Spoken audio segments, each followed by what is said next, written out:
Thanks for listening to this podcast of Trending with Timmerie. If you haven't already subscribed, please catch us wherever you love to listen to your podcast, from the Relevant Radio app to Apple, YouTube, you name it, we are there. And if you listen on Apple Podcasts, please be sure to go and give us a 5-star review to help other people discover the podcast. Anything you share in terms of episodes, whether it's texting it to a friend, posting on social media, helps to build up the kingdom for God, to help confront the challenging issues we face as a culture, but with joy, with hope, and with an eternal perspective where our faith collides with everyday life, bringing eternal principles to help us live our life joyfully. So, what's trending?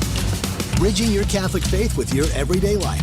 You're listening to Trending with Timmerie on Relevant Radio.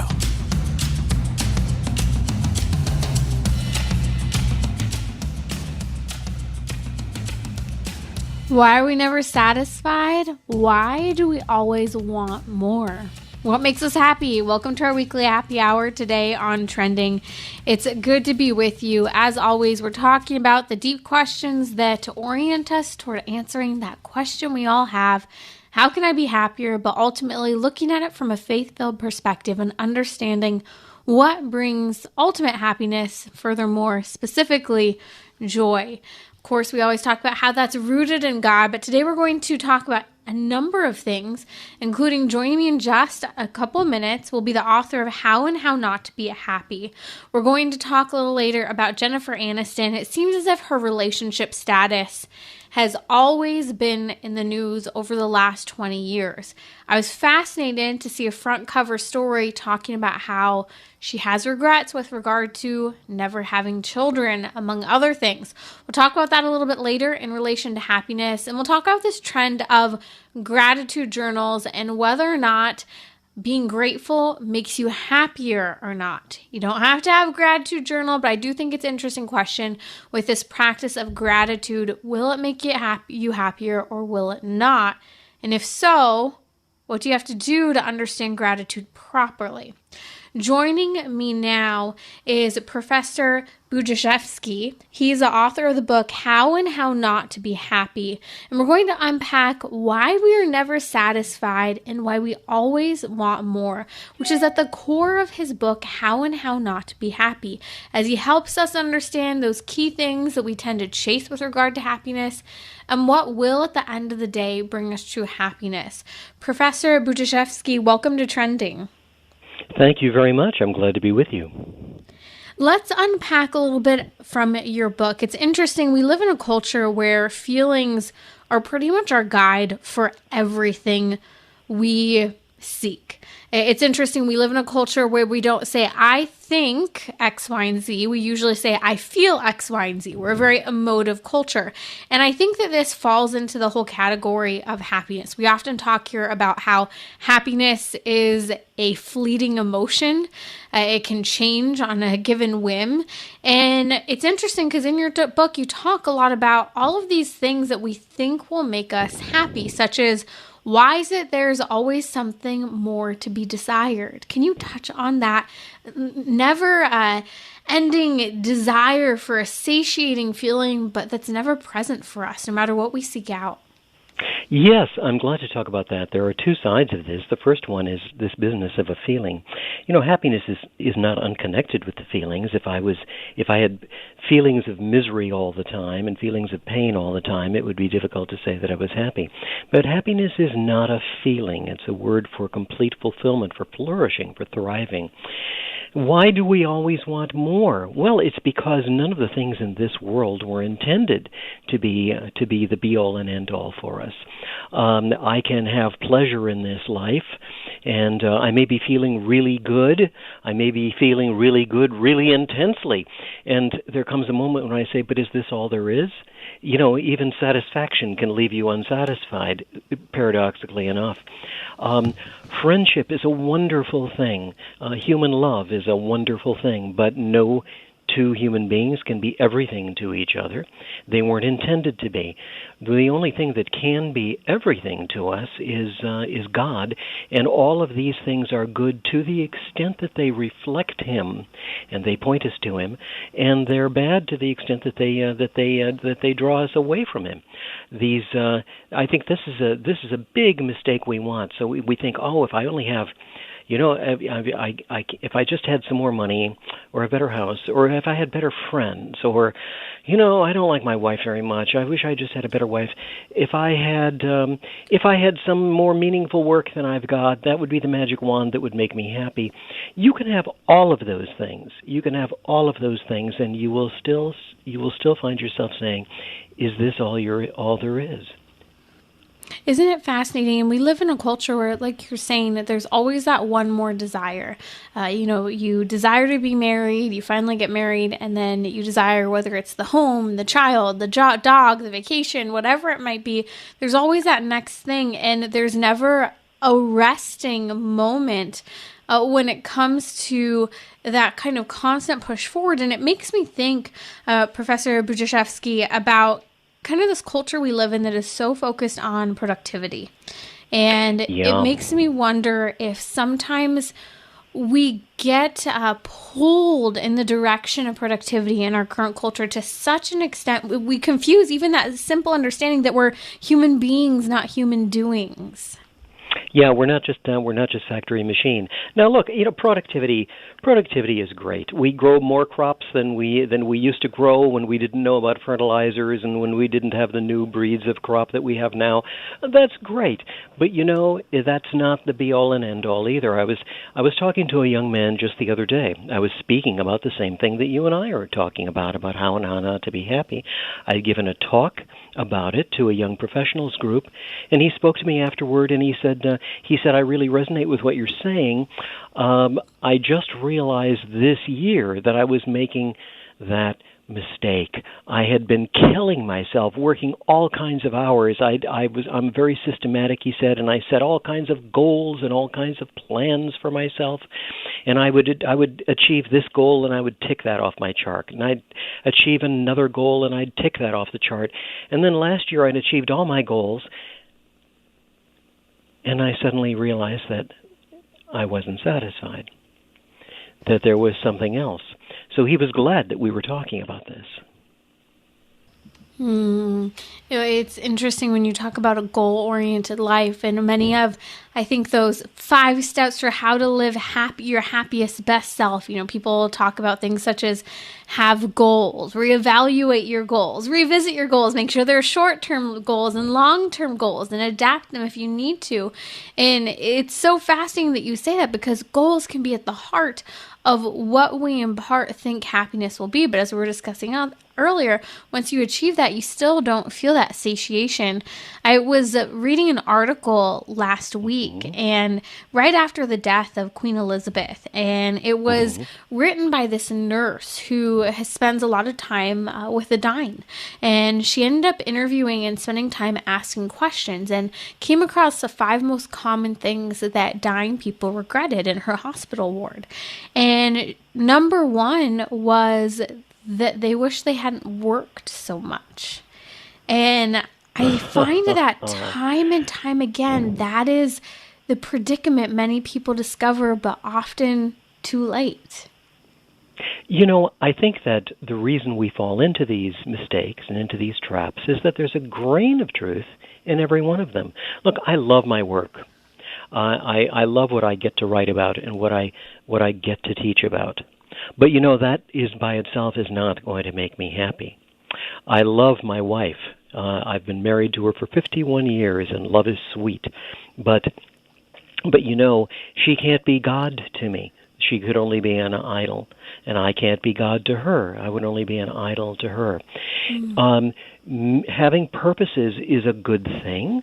Having meaning in life is a good thing. But, it can't just be any old meaning. It has to be a true meaning in the first place, instead of some concocted meaning. And in the second place, the only meaning that is really going to fulfill us is the one that we don't just have on a blackboard, yes, that is my goal, but that we are taken up into. When we're taken up in the next life into the life of God himself. And this is what we, this is what we long for. This is why none of the things in this world are enough by themselves. They are all great. They can even be pointers. When I love my wife, well, there really are two longings that are aroused here by my love for her. There's the longing for her, and that can be satisfied by her. But then there's the longing, love has the fragrance of eternity, and she's not eternity.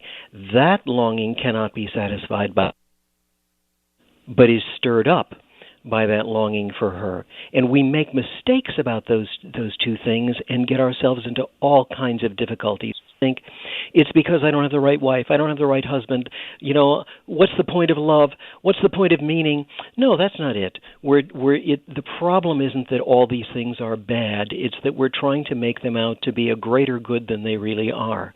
We're trying to make them out to be the eternal and transcendental good that is only to be found in God. It's interesting that you mentioned marriage as an example for a thing which we delight in and enjoy, but which sometimes we think of as an end in and of itself when it comes to happiness.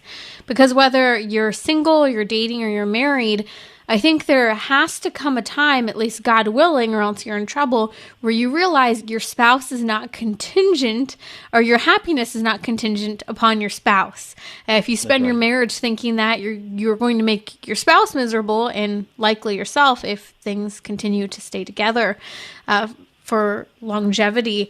But it is interesting because I think we live in a culture that has been so romanticized, especially with modern day films and movies, where we want to see the love story, we want to see it end well, but it's very feeling and emotion based.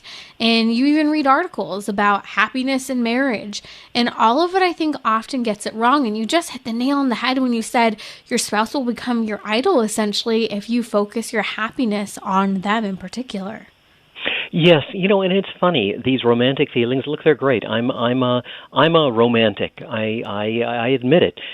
People think that women are the romantics and that men are not. Actually, men invented the concept of romantic love. Women are very practical. They said, "Oh, this is a good thing. Let's push it along." I think that, and I'm fortunate because I do have those feelings for my wife, but I haven't had those feelings at every moment in my relationship with her. I haven't even had those feelings for every year when we were newlyweds. We sometimes we seem to be fighting like cats and dogs, quarreling. I mean, and you don't always have those feelings, but you try to make your happiness, as you put it, contingent on the other person, and then if you're not perfectly satisfied, you're going to blame the other person. You just have to say, this is a good. I accept this gift from God of my wife, my husband, my marriage, my friendship, whatever it is. I accept it for what it is. Okay, but my happiness does not depend on that. My happiness in this life, well, there's a kind of a happiness that is connected with having those good things, but it's a very imperfect and vulnerable happiness. It isn't that happiness that, as Thomas Aquinas said, lulls all desire, that leaves nothing further to be desired. Now, in the book, I did say having good things like friendships, like enough food to eat, a roof over my head, having meaningful work, having good things is good. It contributes to a kind of a happiness. Having the good character, the virtues that enable us to use those good things well so that they help us instead of ruining us, that contributes to our happiness. But even with good character and good fortune, the kind of happiness, the kind of this worldly happiness that you get out of that is a very vulnerable, fragmentary, incomplete, and precarious thing.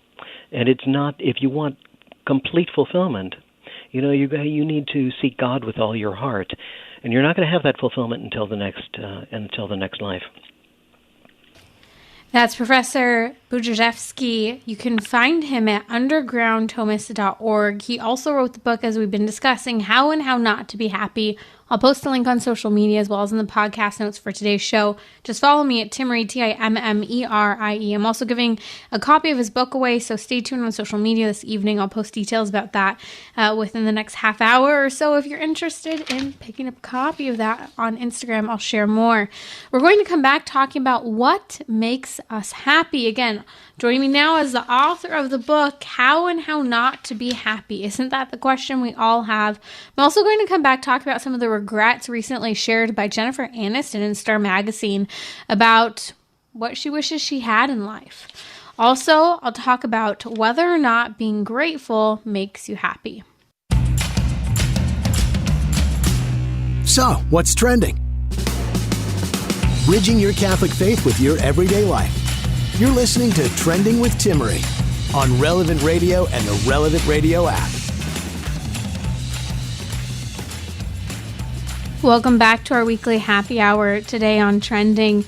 It is that time where we're going to talk about celebrity Jennifer Aniston in just a little bit. I was fascinated looking at a recent headline, an article of her in a magazine when I was traveling this last week about something she really regrets, and I thought it related to our whole topic of happiness today. So stay tuned for that. Joining me now is the author of a book that is titled How and How Not to Be Happy. We're going to talk about what makes us happy ultimately. Joining me now is Professor Budziszewski. He's the author again of How and How Not to Be Happy. Find him at undergroundthomist.org. We posted links to the book on social media. We're also giving a free copy away as well, but you can pick up your copy online. Stay tuned. I'm posting now on Instagram if you want to learn how to pick up your copy. News and information is there. Just follow me at Timmerie, Timmerie.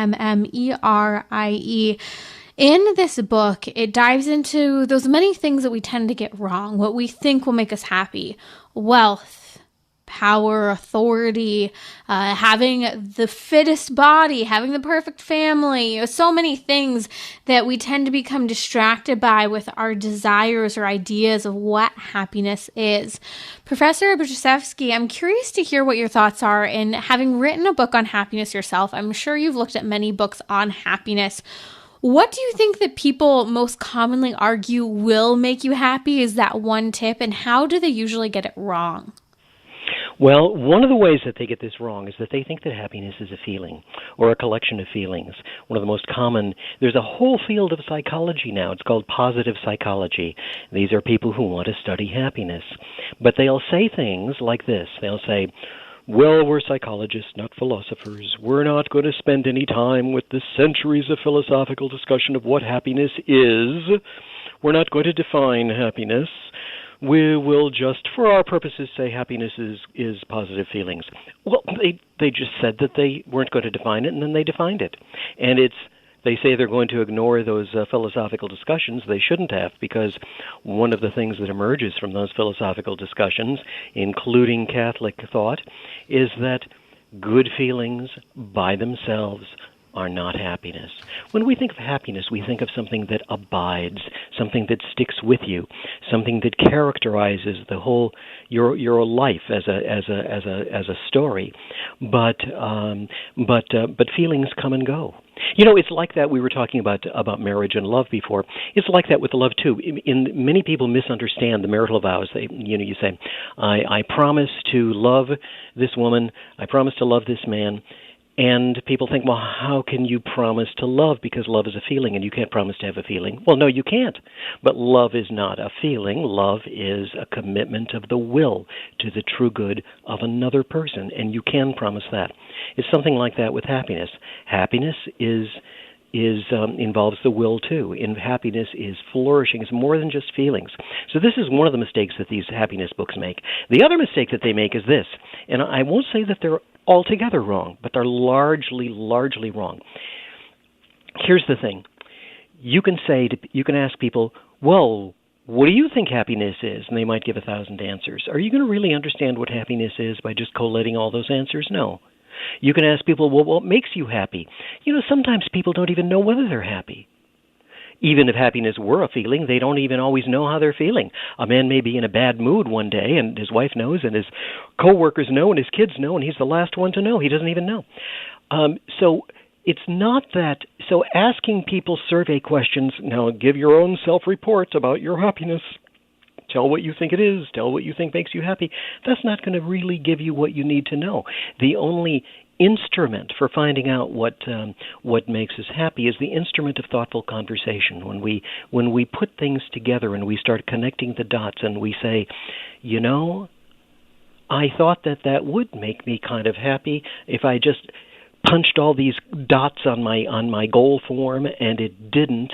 I guess that's not what happiness is. All right, you've learned something. But that comes out in conversation, not in a survey form. So the two biggest mistakes that they make are that they think happiness is a feeling, and they think that you can get all the answers you need just by asking people questionnaires.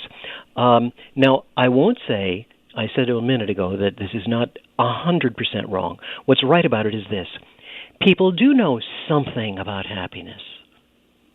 If we didn't know something about happiness, then we couldn't even talk about happiness. We wouldn't even know that there was such a thing as happiness. We couldn't have this conversation where we learn more and say, I hadn't thought about that, but it's true. But there's a difference between saying we know something and saying we know enough. There's a difference between saying, what we think we know is a good starting point, and saying that's the good ending point. That was a long answer, and I apologize. No, and I think that that's kind of what's difficult is we often want that one tip, or we want to look at the surveys and see, okay, this is the person who's happy, this is the person who's not happy, let's follow this path. We want to oversimplify, and in one respect, it is simple. You bring up God, and it's even fascinating reading your book because it touches on, for some people, they're going to go, oh, great. So you're saying you need God in order to be happy. And you're saying, well, yeah. And it's interesting because I think I was pondering this from the perspective of a person of faith. And some people might argue that, well, the saints were happy. Or some people might say, well, Our Lady had to have been perfectly happy. The Blessed Virgin Mary, the Mother of God, is totally spotless and without sin.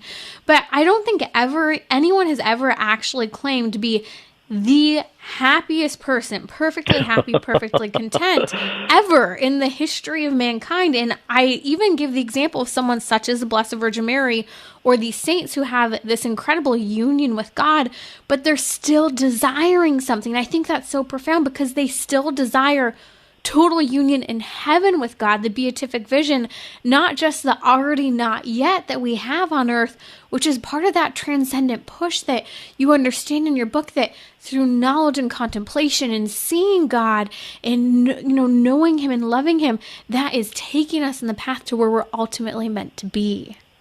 Yes, I think that's right. I completely agree with you. Now, let me unfold a couple of aspects of what you said. First of all, I've had this kind of conversation too. People will sometimes say to me, "Well, I go to church, and I worship, and I believe it, and I pray, and I read my scriptures, and I talk with people." And I'm not fulfilled. What's wrong with me? Mm-hmm. If God is my happiness, why am I not fulfilled? Well, there's nothing wrong with you. There's something right with you. You're not deluded because you do not completely experience the fullness of God in this life. That's why we speak of the beatific vision. This is why Jesus says, "Blessed are the pure in heart, for they will see God." He doesn't say they're already seeing God. He says they will see God, then we will be completely fulfilled. And that's not right now. Now, another aspect of this is this. We do get flashes of that sometimes. We get these sometimes, maybe it is in Mass, maybe it is in prayer, maybe it is in gazing upon the face of somebody whom you love and realizing that this person is a gift of God. You get a flash of that beatitude. You get a glimpse, you get a reflection of the brilliant light of the face of God. But it's only a flash.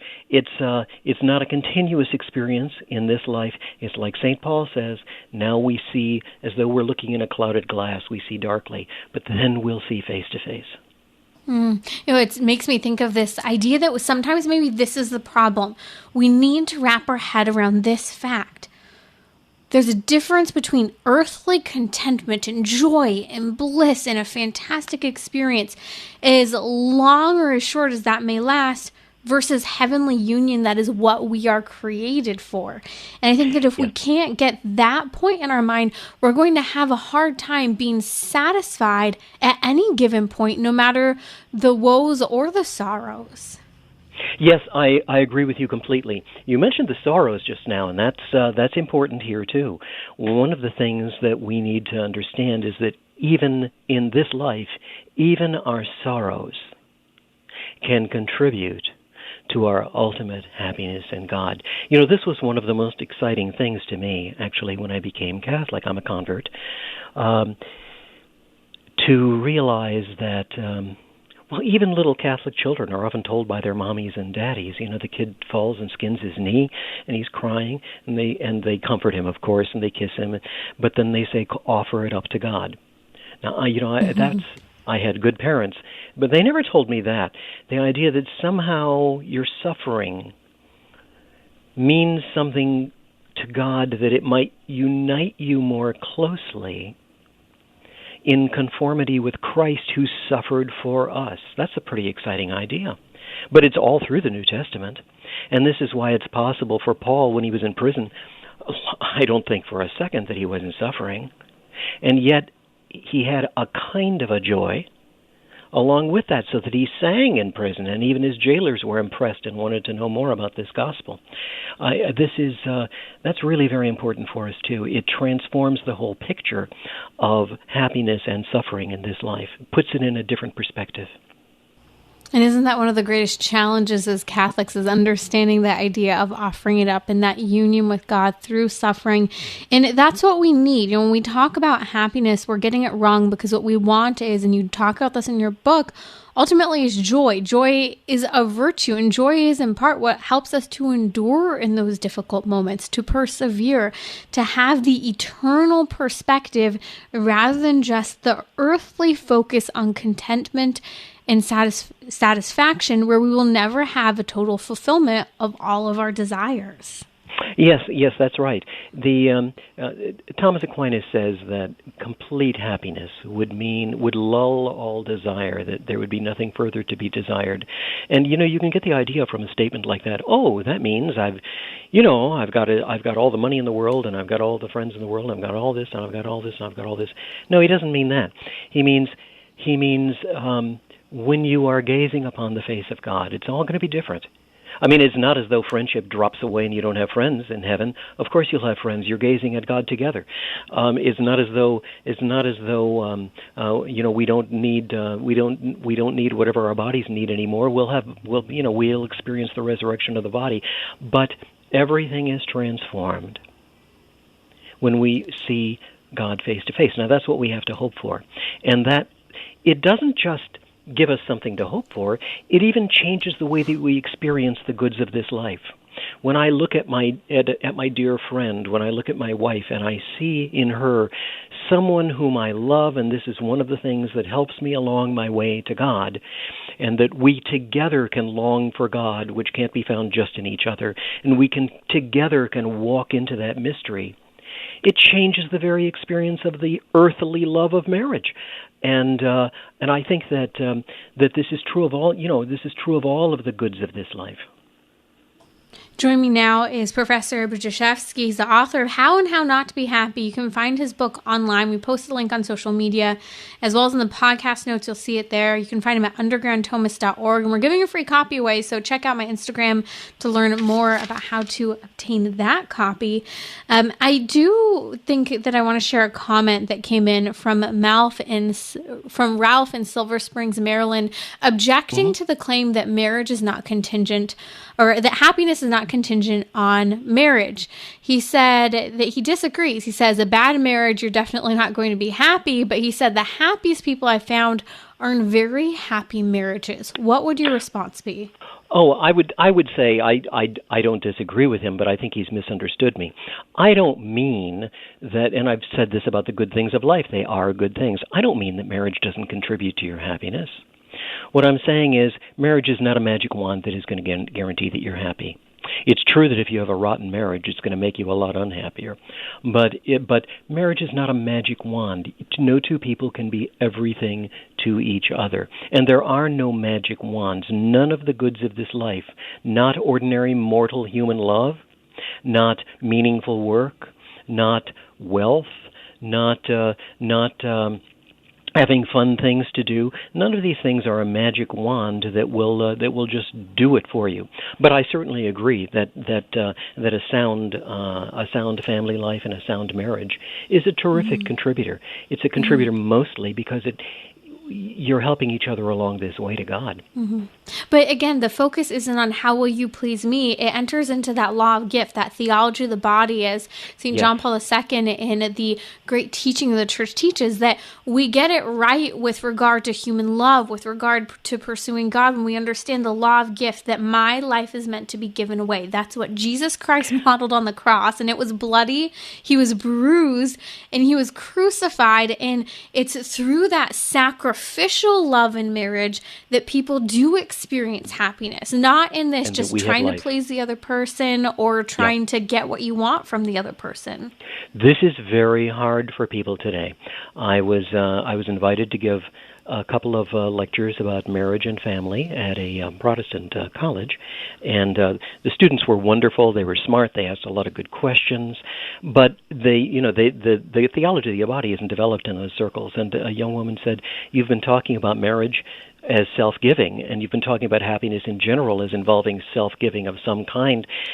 She says, if that's what marriage is, you're driving me away from it further and further. You see, she thought marriage is just something like an arrangement of convenience between two people who never quite meet. And even ordinary friendship isn't like that. I mean, we need to meet. We donate. A good friendship is not one where we're just having fun together, or whether we're useful to each other like business friends. It is a partnership in a good life, and that's something that we're both contributing to. We are yielding ourselves to this relationship, to this life, and it's hard for us, though. We want to say, I own myself. I will have less if I give myself away. No, unless you give yourself away, you have nothing. Isn't that true? Isn't that the challenge? I kept thinking, Professor, coming back to this whole idea of, okay, well, what does God say about happiness? And as children, my mom would always teach us and make us repeat, at a very young age in our catechesis, the Shema from Deuteronomy 6:5. Love the Lord your God with all your heart, with all your soul, and with all your strength. And as I was reading your book, I kept thinking of the Shema and how Jesus rephrases it yet again. What are we looking for with regard to happiness? And he says, love the Lord your God with all your heart, with all of your soul, and with all of your mind. And in your book, you talk about the importance of turning to God, of pondering, of thinking of God. That's the key to happiness. Whatever decision you need to make, whatever direction you need to go in, whatever moment-to-moment bliss or sorrow you're in the thick of that, you remember those words, love the Lord your God with all your heart, with all your soul, and all your mind, and you will have earthly contentment that will take you to that perfect beatific vision in union with God one day. Yes. I think that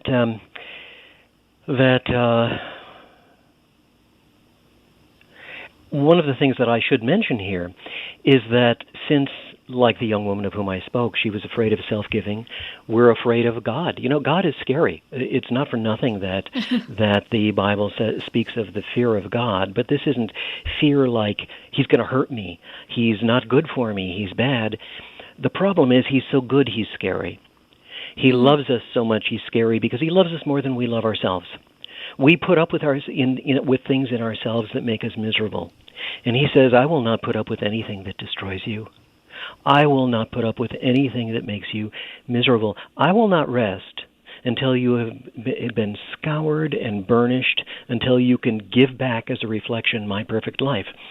And we're afraid of that. Now, because it is so scary, in my book, you can go for a couple of 100 pages before you get to any of the God stuff. I even promise people that in the beginning. If you're God phobic, Okay, there's a lot of stuff that's going to be helpful to you for the imperfect happiness of this life. Great. You can even stop before you get to the end.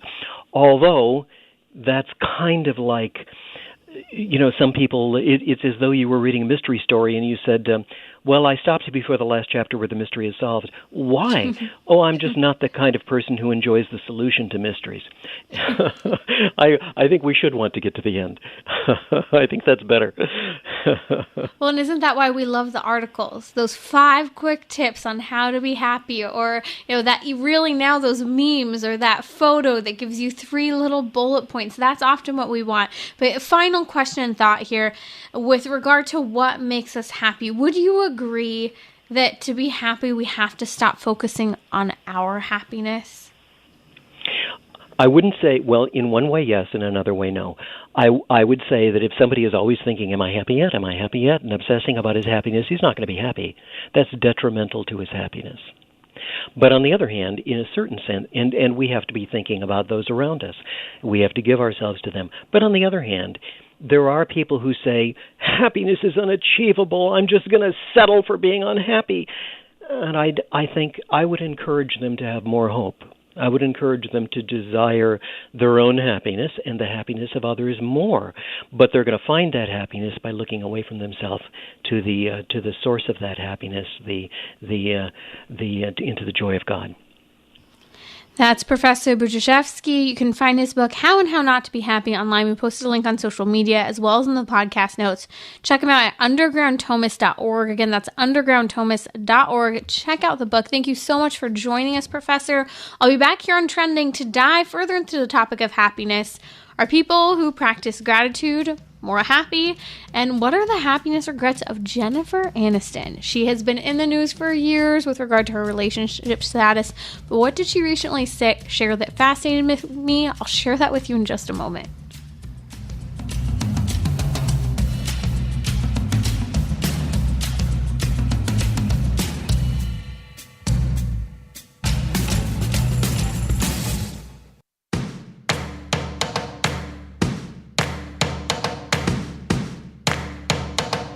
We're talking about what you're thinking about. You're listening to Trending with Timmerie on Relevant Radio and the Relevant Radio app.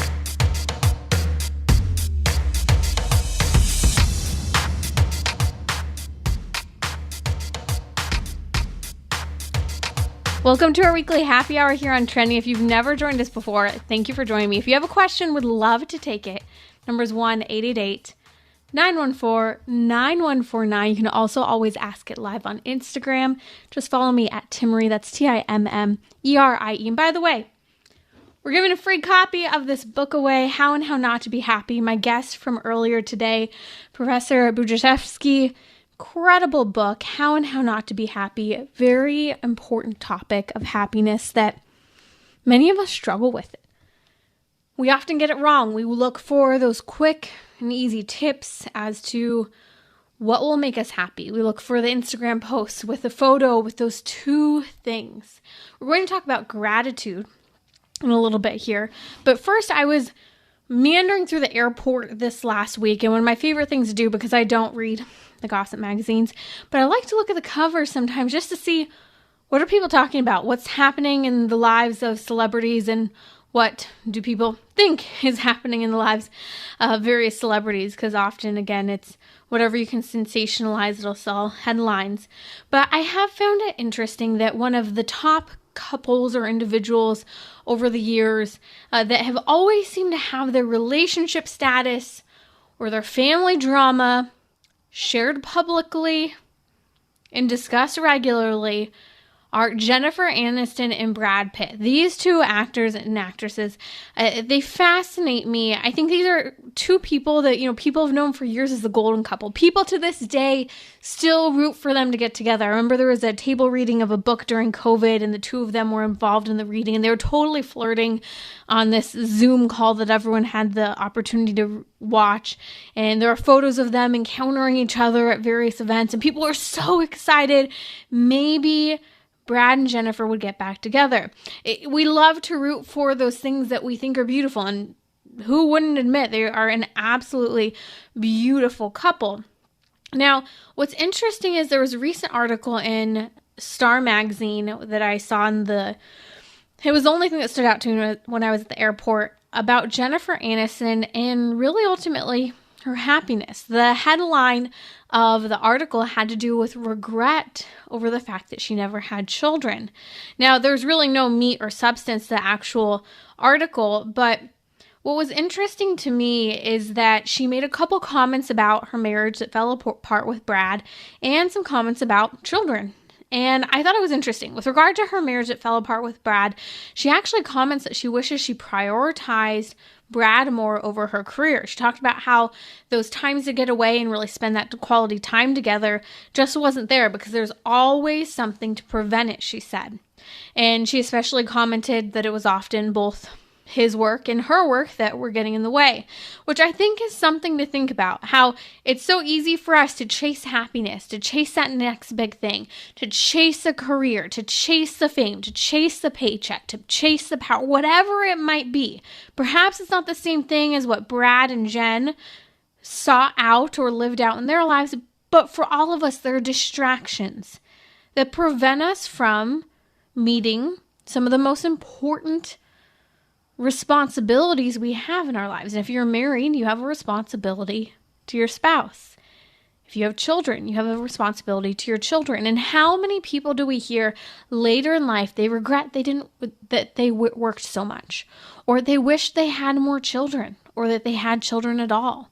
They wish that they spoke their mind. We talked a couple weeks ago after the death of Queen Elizabeth about some of the 5 most common things that people say and argue with regard to the things that they wish they had done or wish they had changed, their top regrets. And so Jen talks about how she lost herself also when she was married to Brad Pitt.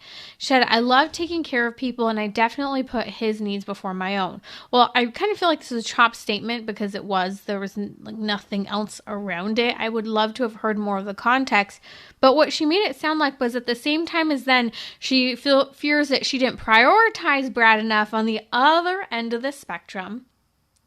She also said she didn't put her needs to the forefront enough either, and that she loved taking care of people and perhaps there were other people she wanted to take care of. Well, it makes a little more sense when it comes to the topic of children.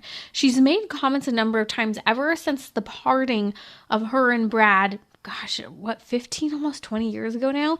She makes particular comments at that time about how she wishes and still wanted and still planned to have children, that this was something she was going to do. As the years went on, over and over again, people still have speculated, even just a few years ago, about whether or not she was pregnant. Well, Jennifer Aniston, as gorgeous and as ageless as she is 53. And even beautiful people still have a biological clock that is ticking, making it difficult to have children. And about 5 years ago, I remember her commenting on social media, I think it was, that she was so sick and tired of people commenting perpetually on her looks or on her weight, because she was just sick of people speculating whether or not she was pregnant, when in reality, maybe she was aging and her digestion wasn't as good as it used to be. And so she's also made comments recently, over the last couple of years, about how she wishes people would care more about her and her health and maybe consider that she couldn't have children, that she had a difficult time, rather than just assuming and criticizing that she chose a career over babies. Comments from Jennifer Aniston over the last couple of years have been interesting. Many people tried to claim in various news articles recently that she's upset about not having children, but what I see is that people claim that she's upset about not having children. Whether or not that's true insider, close to Jen information or not, I do find it interesting that children have been a sensitive spot. That comments about her relationship with Brad that fell apart is also a topic where she said, I could have done more. I lost myself. I wanted to take care of people. There are all these pieces to the puzzle, and you look at someone such as Jennifer Aniston that people look at as being one of the most beautiful women, having it all with her husband that was Brad Pitt, the career that she's had, the multi-million-dollar home. At the end of the day, even people with all of the wealth, all of the fame, the perfect house, for a season, what some may have viewed as a perfect husband, at least looks-wise, you still see people have happiness regrets. They wish they had done better in certain areas. They wish they prioritized other things. And things that are clear about Jennifer Aniston: she wanted children. She could have put more priority into her marriage. She could have worked less. These are all things for all of us to consider as we look at people who seemingly have it all and realize that maybe we have more than we realized to begin with. And that maybe everything we need is just right here. And as we were discussing earlier with the author of the book, How and How Not to Be Happy, that we need to focus on what will actually make us happy. And that's God. That's why we talk about that every week here on Trending. If you have a question, number is 1-888-914-9149. Let's talk about gratitude. A trend over the last 5 years or so in particular, although it's always been a truth, is gratitude when it comes to happiness. Does being grateful make you happy? Yes or no?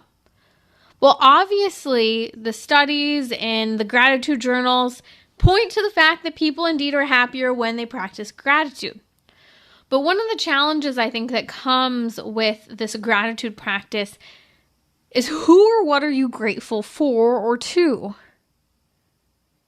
It's interesting to me because I think that it's one of those things today that we just throw out into the universe that indeed we are grateful. I'm grateful for this. I'm grateful for that.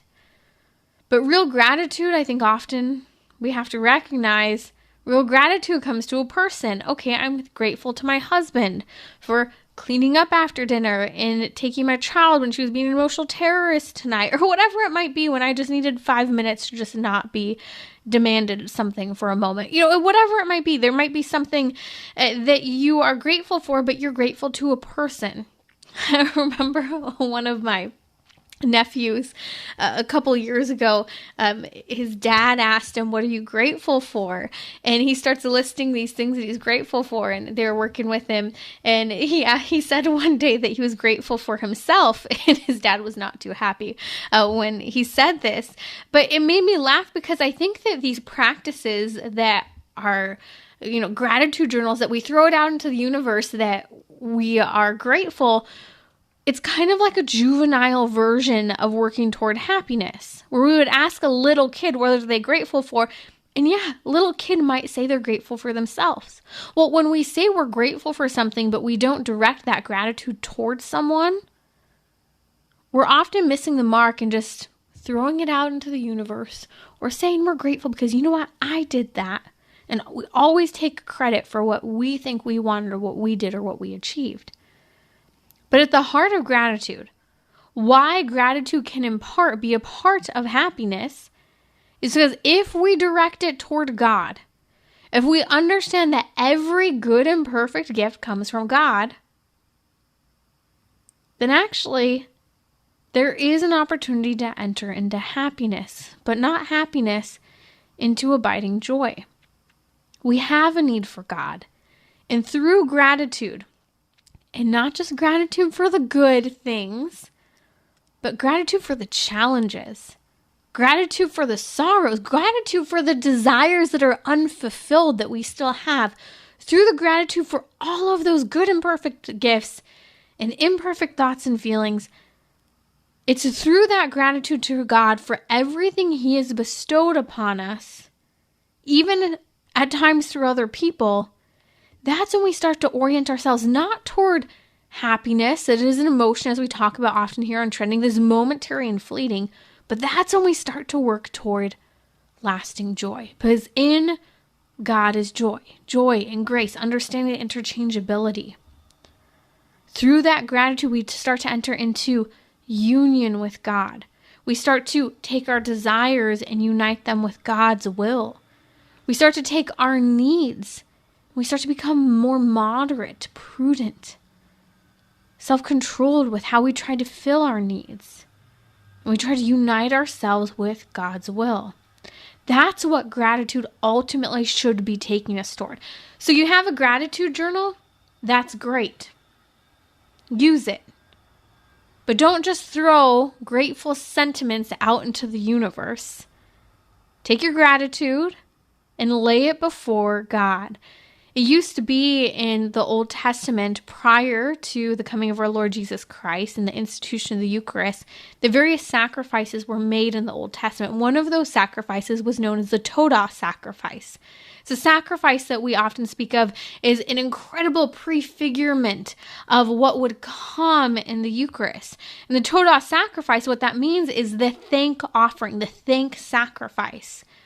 That we were offering what we had out of gratitude to God. We were offering everything in gratitude to Him.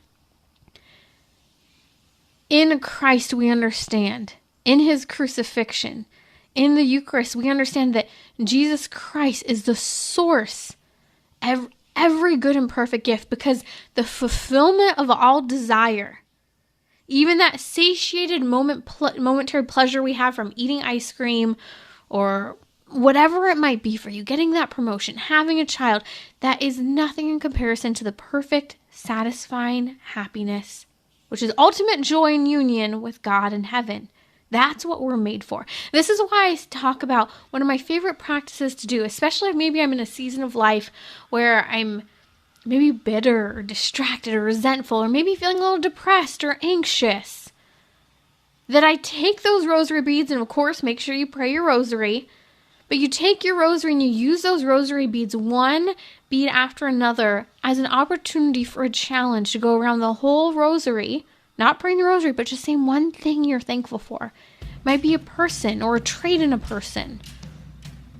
It might be even a challenge that you're experiencing, a sorrow, an unfulfilled desire. But you take that and you unite it to our Lord, offering it even at the sacrifice, that holy sacrifice of the altar, when you give yourself totally to Christ before receiving Him in the Eucharist.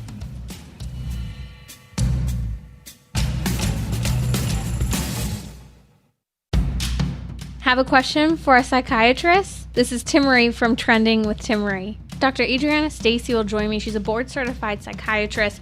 We're going to talk about everything from childhood development, challenges today, taking your questions. So join me Tuesday as we unpack lots of good information with a psychiatrist at 6 p.m. Central on Relevant Radio or the Relevant Radio app.